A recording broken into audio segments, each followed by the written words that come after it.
Open with me, please, to the book of Deuteronomy, chapter 18. Deuteronomy, chapter 18. Deuteronomy is the last book of the Pentateuch, the Torah, and in Hebrew we call Deuteronomy Devarim, the things which God spoke to Moses. Its English name comes from a reiteration of the law, Deutero nomos in Greek. And in chapter 18, we read what the rabbis tell us is a Messianic prophecy. In chapter 18 of the book of Deuteronomy, we read the following. In verse 18, Moses is told by God that I will raise up a prophet from among their countrymen like you, and I will put my words in his mouth, and he shall speak to them all that I command him. And it shall come about that whoever will not listen to my words, which he shall speak in my name, I myself will require it of him. But the prophet who shall speak a word presumptuously in my name, which I have not commanded him to speak, or which he shall speak in the name of other gods, that prophet shall die. And you may now say in your heart, how shall we know the word which the Lord has not spoken? When a prophet speaks in the name of the Lord, if the thing does not come about or come true, that is the thing which the Lord has not spoken. The prophet has spoken it presumptuously. You shall not be afraid of him. The rabbis agreed that this was a messianic prophecy. It was a prophecy about the Messiah. In fact, as late as the 14th century, a famous rabbi called Ralbag specifically said it was about the Messiah. So does the Midrash Tanhuma and the Targum Yonatan. Deuteronomy 18 is about the Messiah according to the rabbinic literature. It is something that Jews and Christians agree upon. Now let me deal with the Christians first, because this particular passage creates problems for both some Christians and some Jews. We are given the test of a false prophet. People who predict things in the name of the Lord that fail to happen. It is no secret that we have quite a list of people who've predicted things falsely, claiming to be speaking for God. The Hebrew prophet Jeremiah, Yirmiyahu Hanavi, said that such people counsel rebellion against the Lord. They prophesy from the futility and deception of their own mind. And in fact, ancient Israel was to stone such people. Now, we are under grace, not the law, but it doesn't make them any less a false prophet. John Wimber, the late John Wimber, distorted 1 Corinthians chapter 13 out of all context, where it says we prophesy in part. To him it meant you could be part right and part wrong in what you prophesy. You know, before I was a Christian, I lived in New York, but I used to visit a witch in New Jersey who read tarot cards. She was a clairvoyant with a familiar spirit. And she saw in the tarot cards that I was going to become a believer in Jesus. And she began to go crazy with the cards. Don't come back and burn me. Don't come back and burn me when this happens to you. That witch had a track record, but she was never 100% right. But she was very often devastatingly right. In fact, her track record is far superior, percentage-wise, to many people who claim that they are prophets in the Church of Jesus Christ today. It's absurd. By false prophets, I don't simply mean people who predict things that didn't happen, who do not call themselves born again. Joseph Smith of the Mormons was a false prophet. Brigham Young of the Mormons was a false prophet. They prophesied things that indeed failed to happen. But what about people who say they are born again? To name but a few, Benny Hinn, Rick Joyner, Gerald Coates, Kenneth Copeland, and a host of others have made major prophetic predictions in the name of the Lord that failed to happen. Worst among these were Mike Bickle and the Kansas City Prophets, for instance. In October of 1990, they said the greatest revival was going to come to Great Britain. They prophesied that in August of 1990, a few months earlier. Well, since October of 1990, that is now 12 years on. More mosques have been built in Britain than churches. There's been no revival. Nothing happened in October of that year. These men prophesied falsely.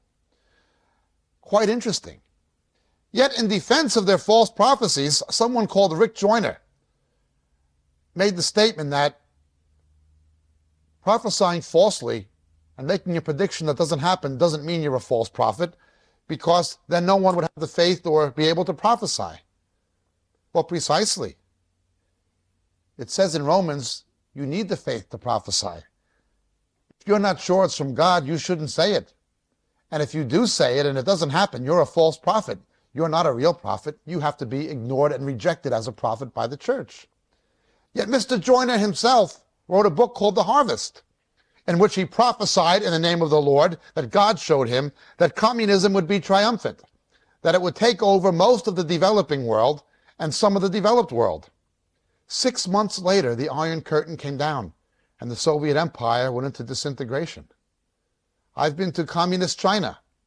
There's nothing communist about communist China. There are Pepsi Cola advertisements on the toll booths. Communism is disintegrated. Yet, Mr. Joyner then wrote another book claiming to have some kind of a rapture experience where he said the lowest person in heaven was the person who criticized his ministry. In other words, he can prophesy falsely, and if you point out that he prophesied falsely, you're going to have the lowest place in heaven. Mr. Joyner said it's a mistake to say, as Deuteronomy 18 does, that if you predict something in the name of the Lord that fails to happen, you're a false prophet. Now, he gives no biblical text or biblical reason or biblical proof to say it's wrong to say that someone who predicts something that doesn't happen is a false prophet. He just says it's wrong. Deuteronomy 18, however, the Word of God, says precisely that Rick Joyner and men like him are the very false prophets Jesus warned would come in the last days to deceive. We can document tremendous false predictions made in the name of the Lord by men like Benny Hinn, Kenneth Copeland, and others. But these things don't happen. They're obviously the men that Jesus warned would come in his name. That concerns Christians, however.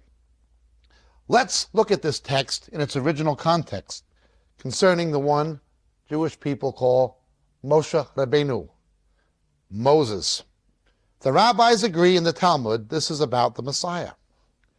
You know, the late Lubavitch rabbi, leader of the Chabad movement, Menachem Schneerson, prophesied that the Messiah would come by Rosh Hashanah, the Jewish New Year, in 1991, following the war in the Gulf. Well, the Messiah didn't come, and Menachem Schneerson has since died. I went down to the Stamford Hill area of North London where the Hasidic Jews live, just opposite the Chabad Center, their main office in the UK. And I said to them, with a few friends,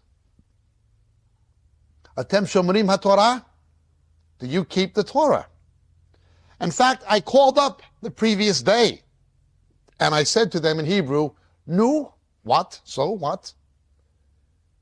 And they said, what's your question in Hebrew? They asked me. They said, Ken? And I asked them in Hebrew, אני מחכה למשיח. אני אמרתי לכל העברים שלי שהמשיח יצטרך לבוא לפני החג. I told all my friends the Messiah was coming before the holiday. Your rabbi told me.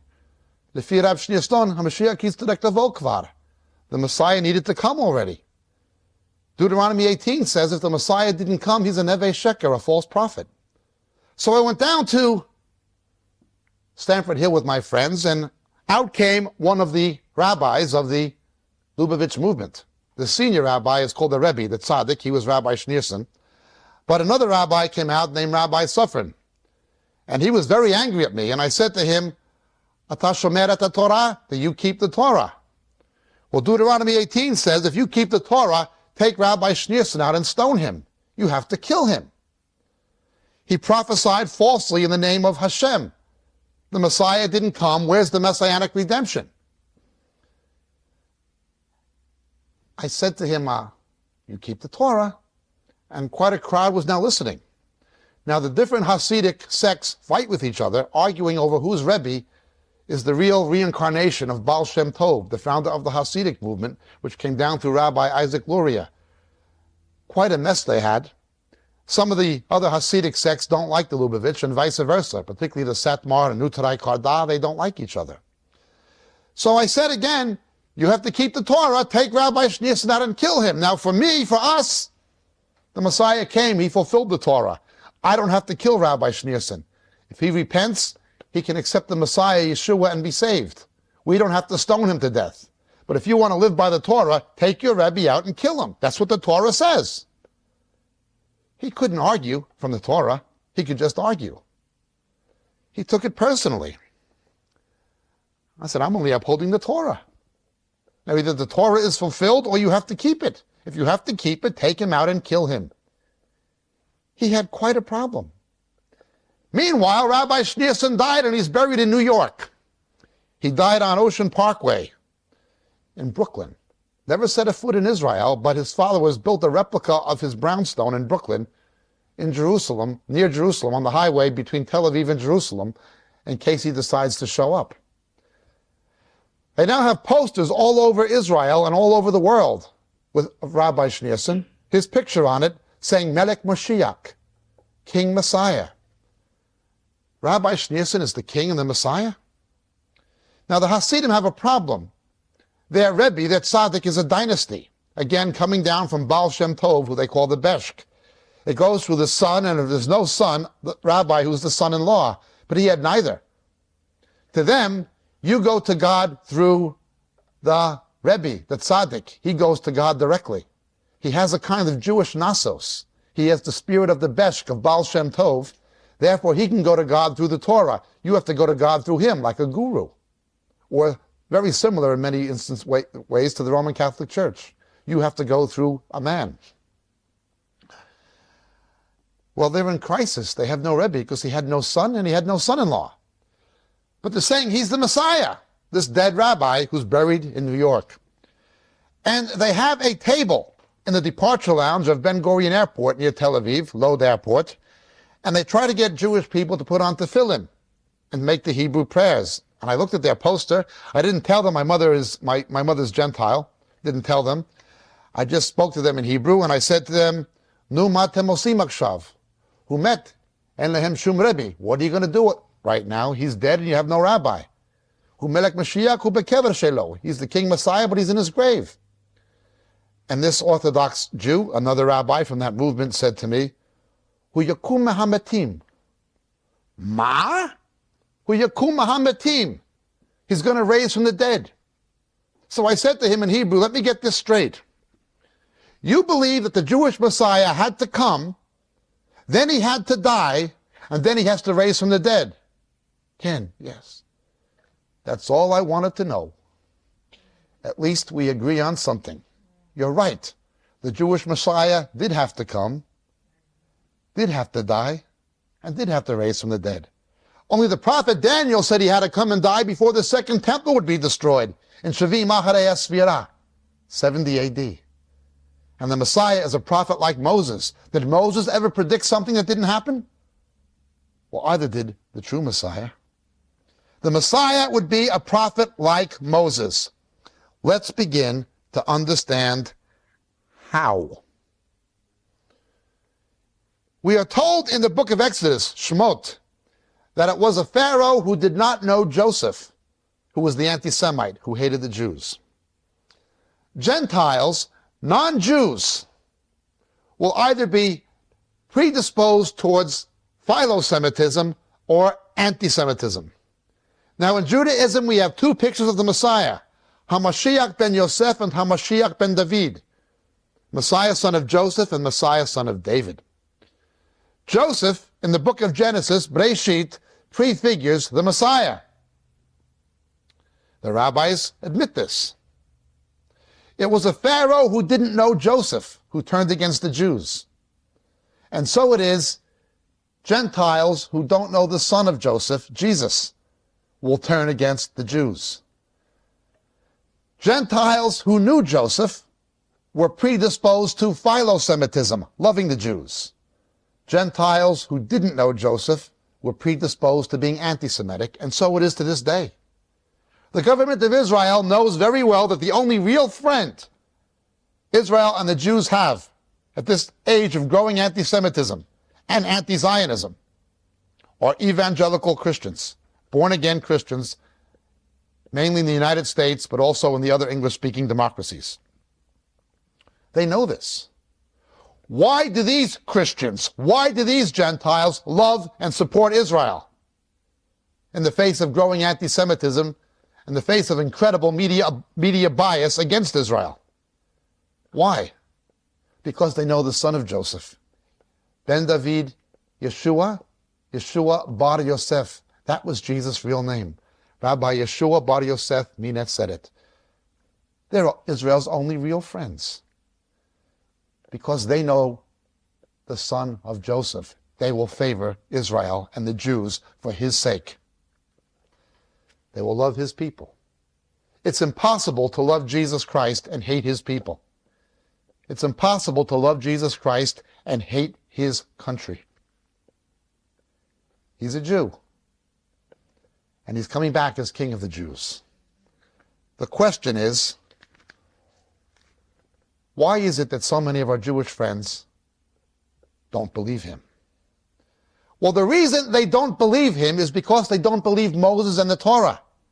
Yeshua said in Bisorah Bel Pei Yochanan Perek Hey, the Gospel of the Apostle John, chapter 5, if you believed Moses, you'd believe me also. If they really believed the Torah, if they believed the Tanakh, if they believed Moses and the prophets, they would know he is the promised Messiah. And so it begins. A prophet like Moses. We read in the book of Exodus, chapter 1, Shemot Perek Aleph, verses 15 to 16, about the Hebrew midwives. Moses was protected from a wicked king in his infancy and hid for a season in Egypt. Moses was protected through the faith of his parents in his infancy from a wicked king and was protected for a season in Egypt. And so Yeshua, Rabbi Yeshua, Bar Yosef Minet said it, Jesus of Nazareth, was protected by the faith of his parents from a wicked king called Herod and found protection for a season in Egypt, according to Besorah Bel Pei Lucas, the Gospel of St. Luke, chapter 2. And it continues.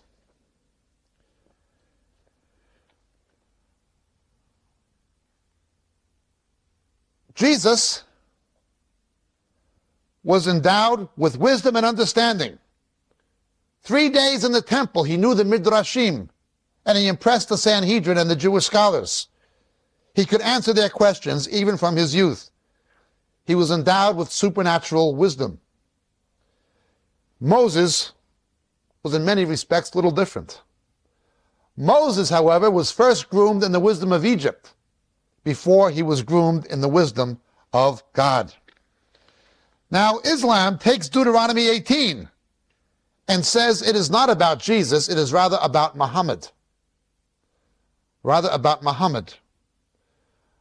Muhammad is the founder of a religion that has rarely done anything other than advocate the persecution of both Jews and Christians to this very day, to this very hour. Muhammad, the one they say is the prophet, and I'm not against Arab people by any means. Like the Jews, they are descendants of Abraham, anthropologically. Muhammad was the son-in-law of Abu Bakr. He married Aisha when she was 6 years old and took her virginity at the age of 9. This is something that we call pedophilia. I'm expected to believe that the prophet of God, who'd be like Moses in Deuteronomy 18, was a pedophile who had sex with a 9-year-old girl? I don't think so. Muhammad could not have been the prophet like Moses. In fact, the last thing it says in the Brit HaDashah, the New Testament, is don't add to it. There's a curse on anyone who dares add to it. It's the end. Yet Islam teaches that Muhammad was given another testament. God would never tell people to add to something he said don't add to. It just doesn't make sense. But let's continue. A prophet like Moses.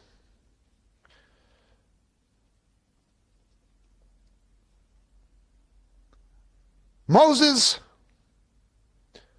was a man of privilege, power, and position, a prince in Egypt. Yeshua was a person of power, privilege, and position.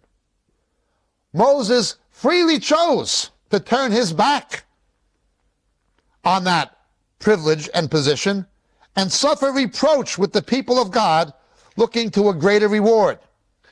As we read in the epistle to the Hebrews, Ha'igeret la'ivrim, something written to Messianic Jews, written to Jews who believed he was the Messiah in the first century. We read that Moses in chapter 11, verse 26, considered the reproach of the Messiah greater riches than the treasuries of Egypt, for he was looking to the reward. Moses could have had it quite good, but he chose to suffer reproach with the people of God. And so Yeshua, who had fellowship with the Father before the creation of the world, could have had it quite good, but he chose to suffer reproach. Now, this idea of the Messiah being pre-existent is not a Christian invention. In fact, even that same Baal Shem Tov, it is claimed by his followers, did some kind of a Jewish astral projection and went to heaven and saw the Messiah already in eternity studying Torah. It is not a Christian concept. It is a concept held by the Jews that the Messiah is pre-existent. Messiah left a position of privilege and power and came to earth. Let's continue. Moses married a Gentile woman, specifically a woman of dark complexion, and dwelt in Midian. He married a Gentile woman. In the book of Ruth, we read the story of a rich, powerful Jewish man, Boaz, who took a Gentile wife, Ruth, and so began the lineage of David from where the Messiah would come. Why does the lineage of David that would produce the Messiah have to be the union between a Jew and a Gentile? Because the Messiah would be the Shoresh Ishai, the root of Jesse, according to Isaiah 11. The Messiah would have to come through a marriage of Jew and Gentile, as King David did, because the Messiah of the Jews would be the Savior of both Jew and Gentile. No, Jewish people do not come to believe in a Gentile religion. Gentiles come to believe in a Jewish faith, a Jewish Messiah, a Jewish book. Convert? Gentiles convert when they accept the Jewish Messiah. They stop being Muslims. They stop being Hindus. They stop being anti-Semites. But a Jew does not convert. A Jew makes teshuvah. He turns from sin towards God, accepting God's provision, kaporah, atonement for sin. The Messiah was to be a korban, known as Ben Ephraim, even in the rabbinic literature, the suffering servant of Isaiah chapter 52 and 53. Later on, Rashi would say that Israel is the suffering servant. Well, if this was a suffering servant who did no wrong according to Ishayahu, according to Isaiah, and that same prophet Isaiah castigated Israel for its sin. Before the Middle Ages, before Rashi, the rabbis didn't believe it was the Jewish people who would suffer vicariously for the nations.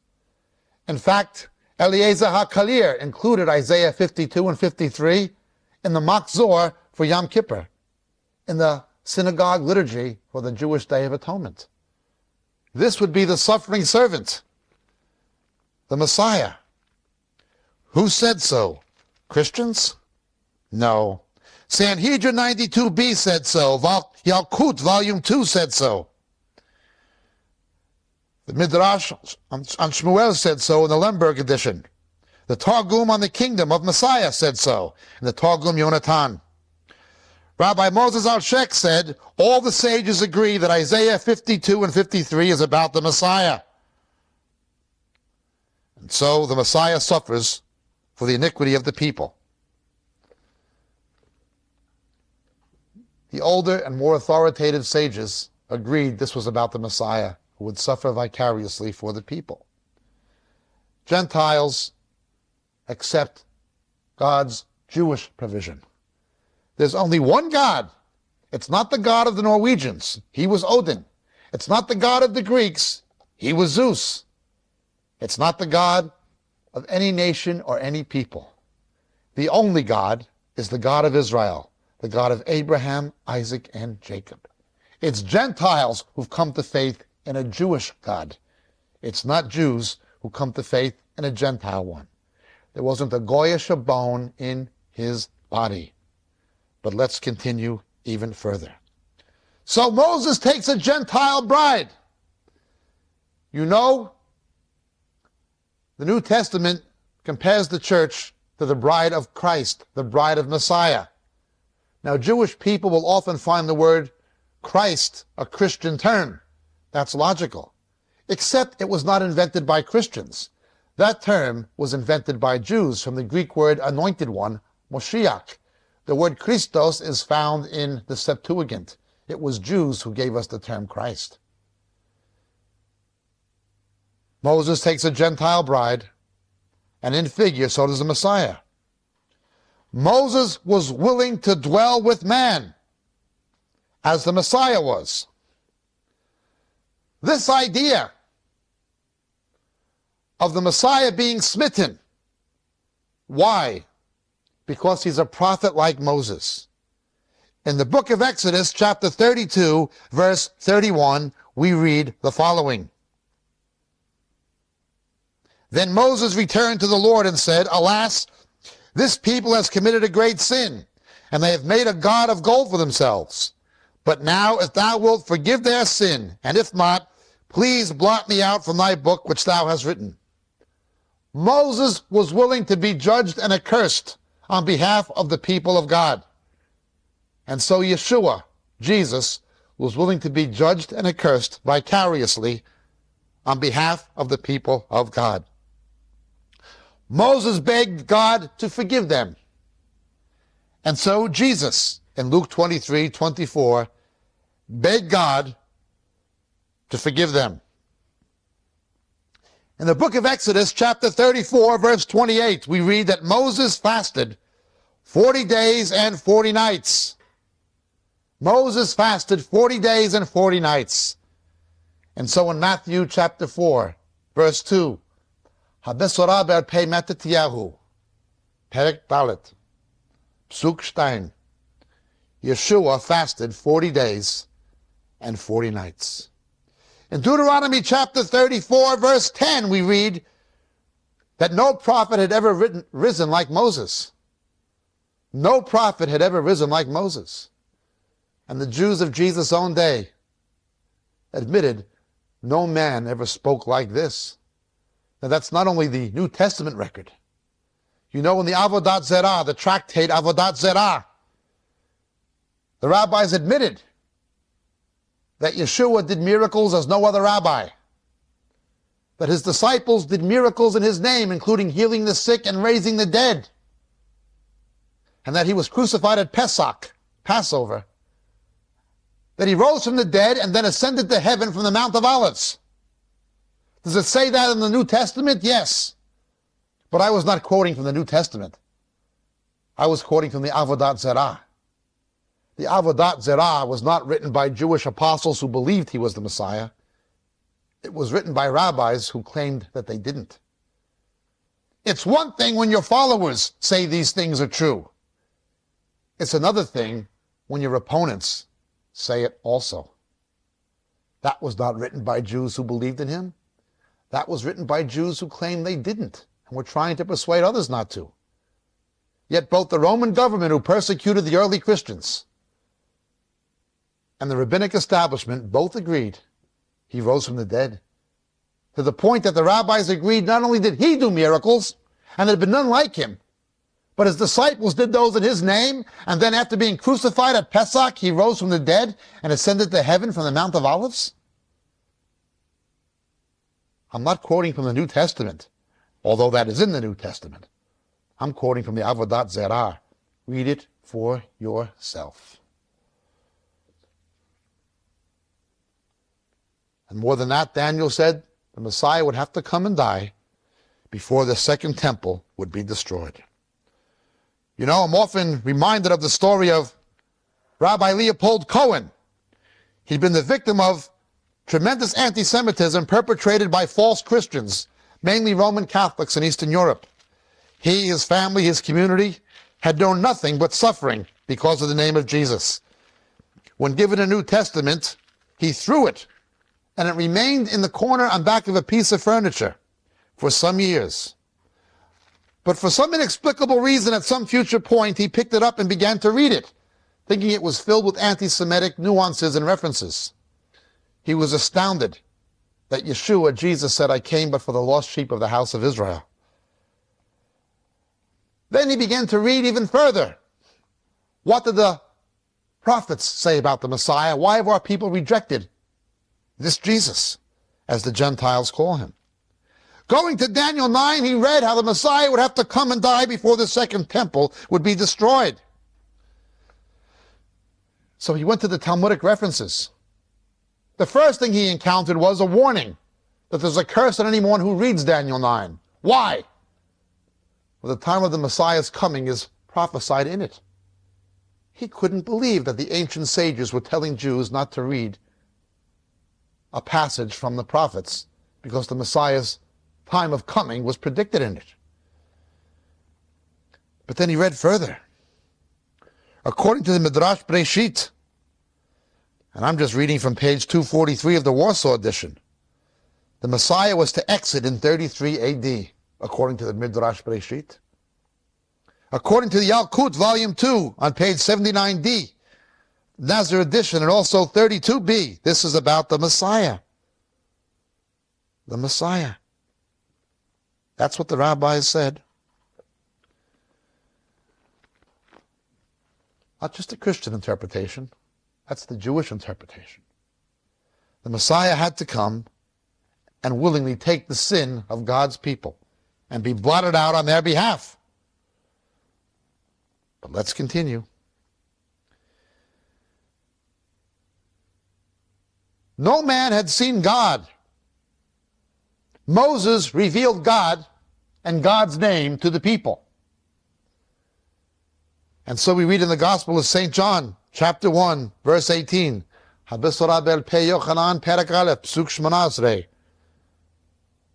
man had seen God, but Jesus, of course, revealed God's name to the people.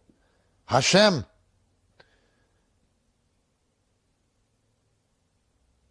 When the Shekinah, the glory of God, came on Moses in the book of Exodus, chapter 34, verse 35,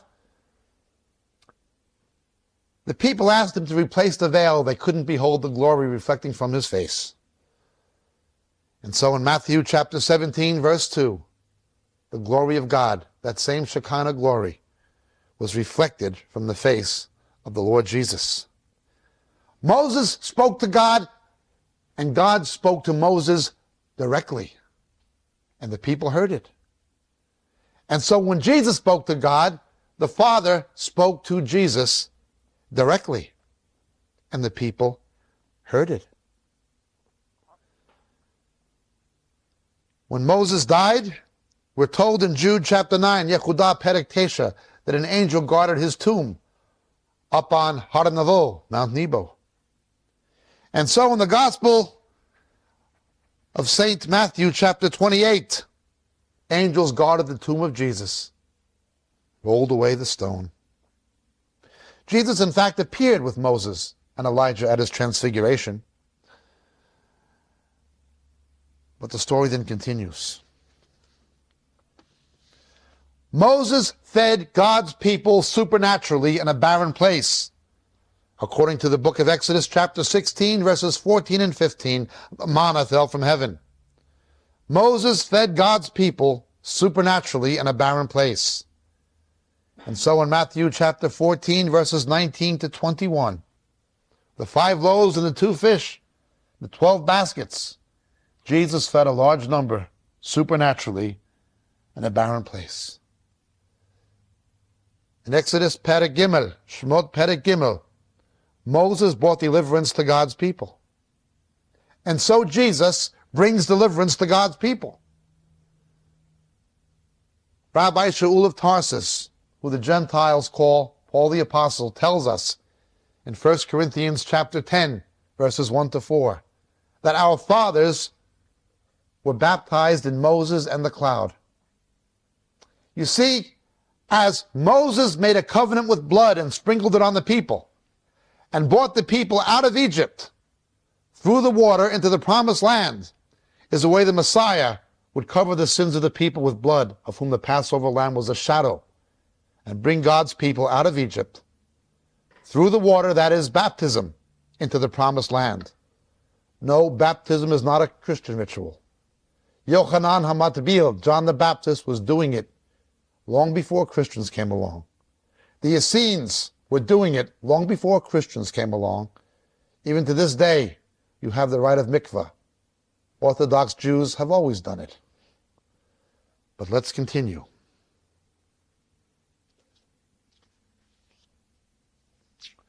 Moses indeed took blood and sprinkled it on the people. Moses gave a covenant, or God gave a covenant, what we say in Hebrew, laktok brit, to cut a covenant. A covenant was given, sealed with blood, through Moses.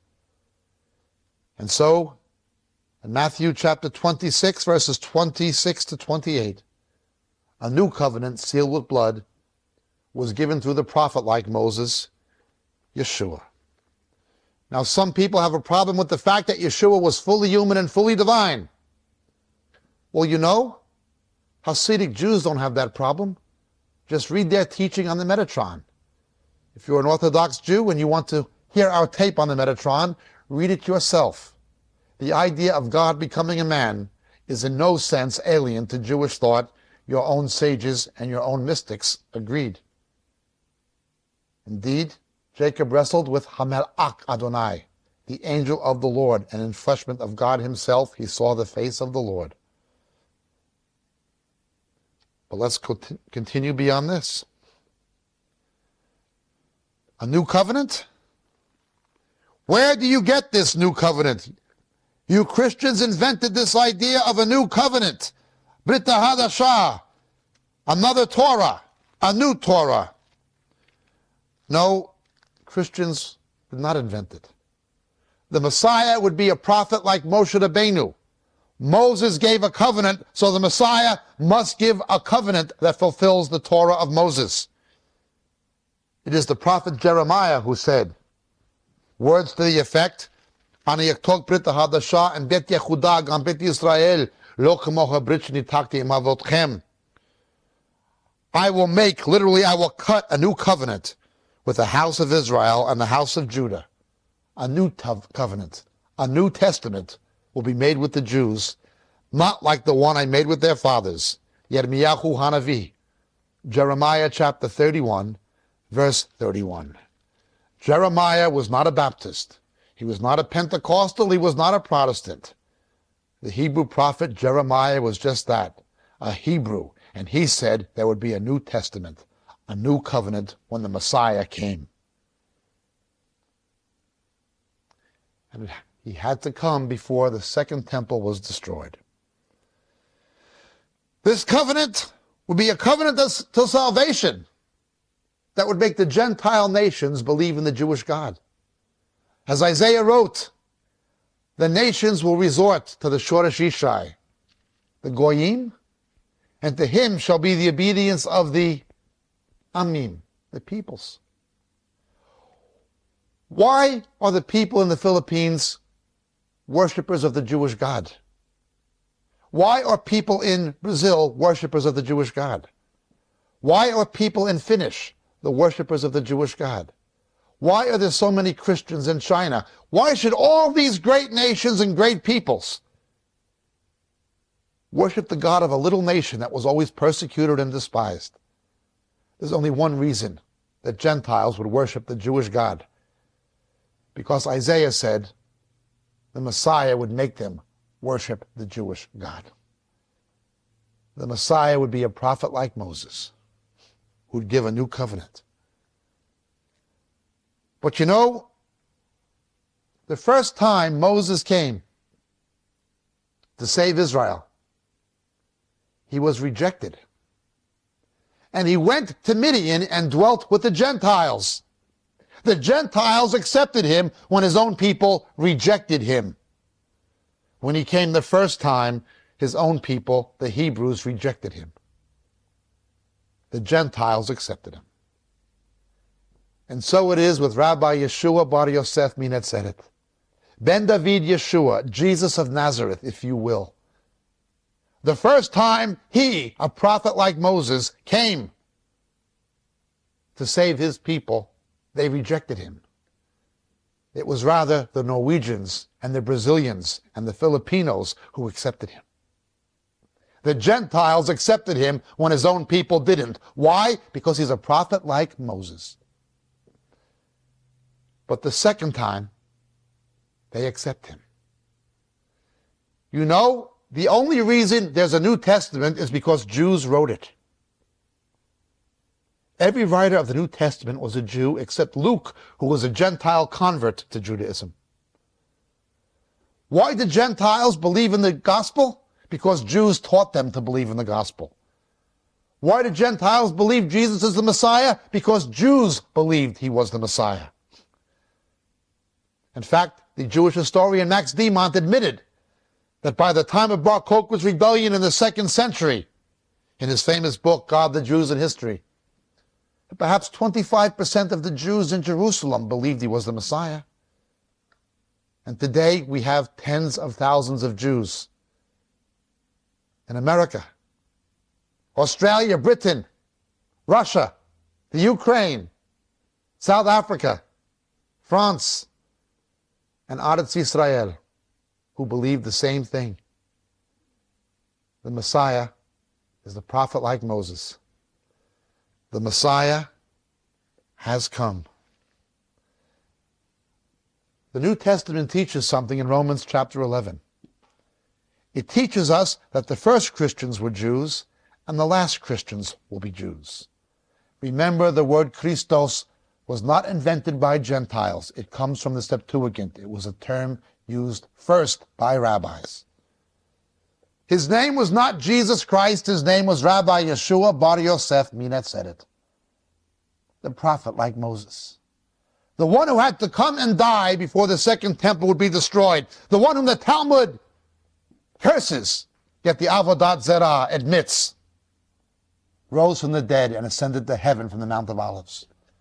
The one that Rambam, Moses Maimonides, admitted came to make Gentiles worship the true God in Guide for the Perplexed. The one who was rejected by his own people and accepted by the Gentiles the first time. But they will believe him the second time. And that second time is coming. The Jewish people, including my own children, were born in Aretz Israel. They're being regathered there to await the return of the Messiah in what Jeremiah called Hatekufat Hatzarat Yaakov, the time of Jacob's trouble, the great tribulation. Yet in this tribulation there is salvation. There is Geulah. There is redemption. But the only redemption is the Messiah. And there is only one Messiah, the Jewish Messiah, Jesus of Nazareth, the one who gave the new covenant as Moses gave a covenant, the one who was protected in Egypt from a wicked king as Moses was protected in Egypt from a wicked king, the one whom the Gentiles accepted when his own people rejected him. There's only one Messiah, Yeshua, the prophet like Moses. God bless.